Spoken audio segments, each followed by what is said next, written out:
नमस्कार, मैं हूं अखिलेश पांडे और आप देख रहे हैं सी न्यूज़ भारत। वक्त हो चुका है न्यूज़ बुलेटिन का। इस बुलेटिन में हम आपको दिखाएंगे कि कैसे गाजीपुर में पुलिस व बदमाशों के बीच हुई मुठभेड़ में 25,000 रुपए के इनामिया बदमाश समेत उसके एक अन्य साथी को लगी गोली, हुए घायल। साथ ही बताएंगे कि कैसे कैमूर में सोनहन गाँव के घर में गैस चूल्हे में आग लगने से किशोरी झुलसी और पीलीभीत में मां की पिटाई से क्षुब्ध छोटे भाई ने बड़े भाई को फावड़े से प्रहार कर उतारा मौत के घाट।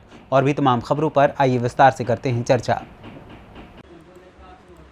खबर गाजीपुर से, जहां सैदपुर में पुलिस और बदमाशों के बीच हुई झड़प में 25,000 रुपए के इनामिया बदमाश समेत उसका एक अन्य साथी घायल हो गया। वहीं स्वाट प्रभारी रामाश्रय राय और सर्विलांस प्रभारी सुनील कुमार तिवारी और सैदपुर कोतवाली प्रभारी वंदना सिंह की संयुक्त टीम ने लूट की घटना को अंजाम देकर भाग रहे शातिरों की जवाबी फायरिंग कर उसे दबोच लिया। वहीं गिरफ्तार शातिर बदमाश सोनू बिंद पुत्र नंदू कुमार निवासी ग्राम सकरा थाना कोतवाली और देवेंद्र बिंद उर्फ देवा पुत्र जय सिंह बिंद निवासी ग्राम बरकतबाद थाना कोतवाली जनपद गाजीपुर के कब्जे से लूट की एक हीरो स्प्लेंडर प्लस, एक पिस्टल, 32 बोर, 4 खोखा कारतूस और एक जिंदा कारतूस, 32 बोर, एक तमंचा, 315 बोर, एक खोखा कारतूस और एक अदद जिंदा कारतूस, 315 बोर और लूट का बैग तैयार मिला और इसे बरामद कर लिया गया है। कल देर रात्रि में थाना सैदपुर को सूचना प्राप्त हुई थी कि उनके थाना क्षेत्र में एक ट्रक के साथ लूटपाट हुई है, कुछ पैसा और उसके कागजात वगैरह लूटे गए हैं। इसकी सूचना तत्काल फ्लैश हुई। इस सूचना पे जनपद के सभी अधिकारी एकदम सड़क पे निकले, चेकिंग शुरू की गई। जब क्षेत्राधिकारी सैदपुर और उनके थाना प्रभारी मौके पर पहुंचे तो तत्परता दिखाते हुए उन्होंने बदमाशों का पीछा किया। बदमाशों ने उनके ऊपर फायरिंग की और वो रामपुर माझा की तरफ वहाँ से भागे, क्योंकि सूचना फ्लैश हो चुकी थी। इस सूचना पे रामपुर माझा की तरफ से हमारी स्वाट सर्विलांस टीम व अन्य थानों की फोर्स भी उधर जा रही थी। उधर से जब ये संदिग्ध बदमाश आते दिखाई दिए तो इन्होंने अपने आप को घिरा पाते हुए पुलिस पर अंधाधुंध फायरिंग शुरू कर दी थी। पुलिस ने भी अपने आत्मरक्षा में गोली चलाई, जिसमें 2 बदमाशों को गोली लगी। जब उनसे पूछताछ हुई तो ये जनपद गाजीपुर के शातिर लुटेरे थे। एक सोनू बिंद था जिस पे पूर्व से ही 25,000 का इनाम और भारी भरकम इसकी क्रिमिनल इतिहास है। पूर्व में भी ये कई मामलों में वांछित भी चल रहा था, जिस कारण इस पे इनाम हुआ था। और देवेंद्र बिंद जो दूसरा अपराधी था, ये भी 10,000 का इनामी था थाना नंदगंज से। और इनके पास से करीब 4 महीने पहले थाना कासमाबाद में एक मोटरसाइकिल लूट हुई थी, जिसमें ये वांछित चल रहा था। उस लूट में लूटी गई मोटरसाइकिल और रात इनके द्वारा जो ट्रक से नकदी और उसके कुछ पेपर इत्यादि लूटे गए थे, वो सभी इनसे बरामद हुए हैं। गाजीपुर से सी न्यूज़ संवाददाता रामू चौरसिया की रिपोर्ट।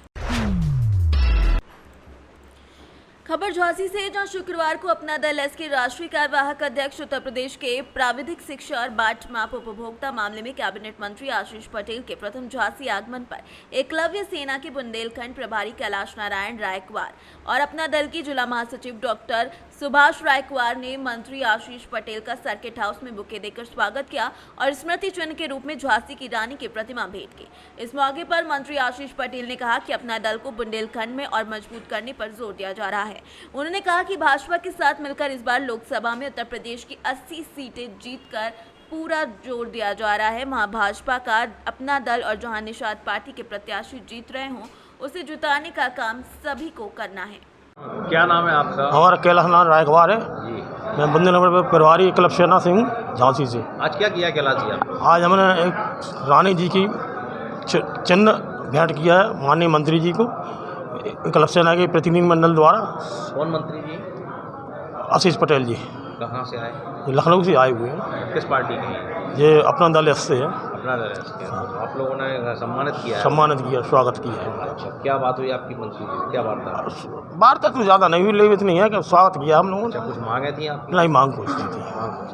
सम्मान किया? सम्मान किया, सम्माने के लिए आए थे। झांसी की रही? हाँ। इस तरह की आप आए हैं क्या?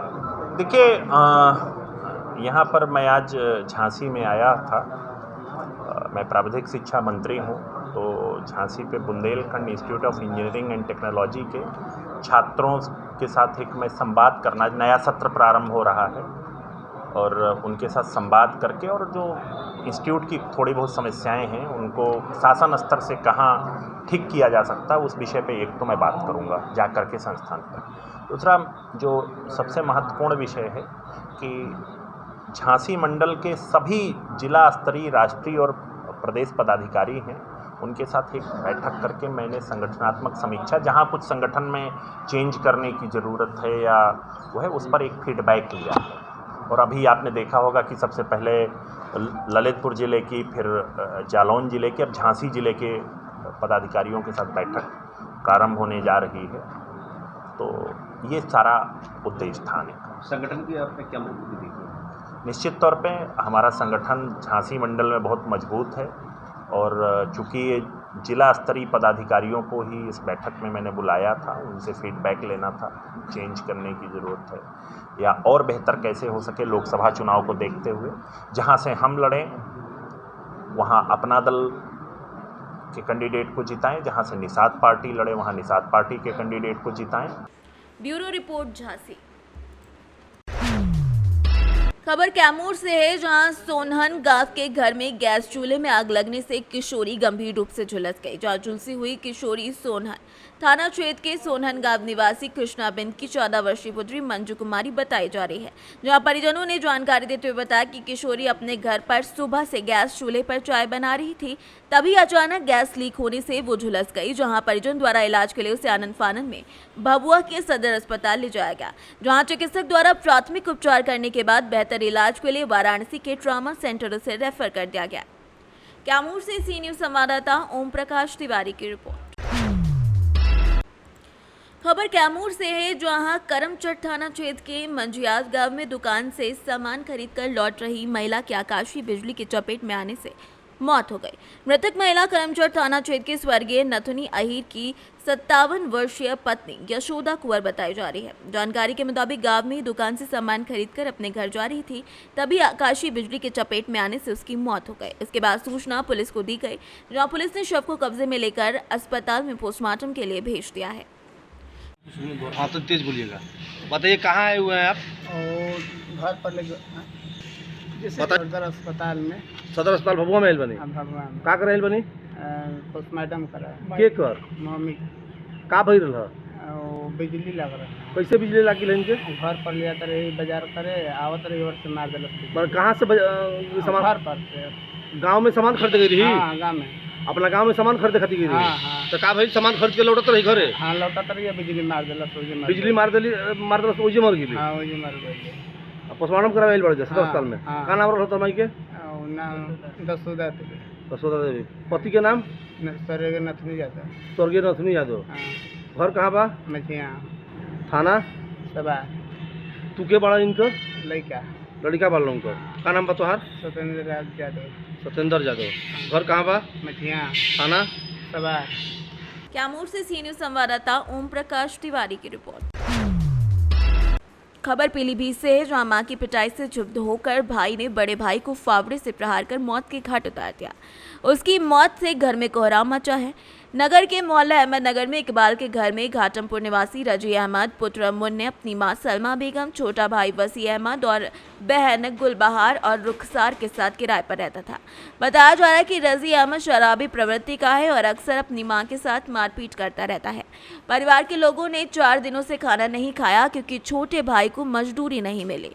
छोटा भाई मजदूरी करके अपना और अपने परिवार का पालन पोषण करता था। मृतक की मां दिव्यांग है। उसने पैसे न होने की बात कही तो इससे नाराज होकर अहमद ने अपनी मां को पीटना शुरू कर दिया। काफी देर तक उसकी बहन रुखसार अपनी मां को बचाती रहे। बड़े भाई ने अपनी मां को नहीं छोड़ा। इसी बात से नाराज छोटा भाई वसी अहमद गुस्से में आ गया और उसने फावड़े से बड़े भाई को पीटना शुरू कर दिया और पीट कर उसे मौत के घाट उतार दिया।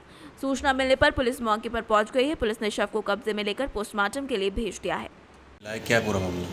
ये पूरनपुर थाना क्षेत्र का मामला है। पुलिस को सूचना मिली आज शाम को कि एक व्यक्ति लाइन पार मोहल्ले में जिसका हत्या हो गई है। पुलिस जब मौके पहुंची पता चला कि उसका नाम रजी अहमद है, जिसकी उम्र 25 साल है, और घर में झगड़ा होने की वजह से भाई ने ही फावड़े से मारकर इसकी हत्या कर दी है। पुलिस ने 100 का 55 भर के पोस्टमार्टम के लिए भेजा है। परिजनों से तहरीर ली जा रही है।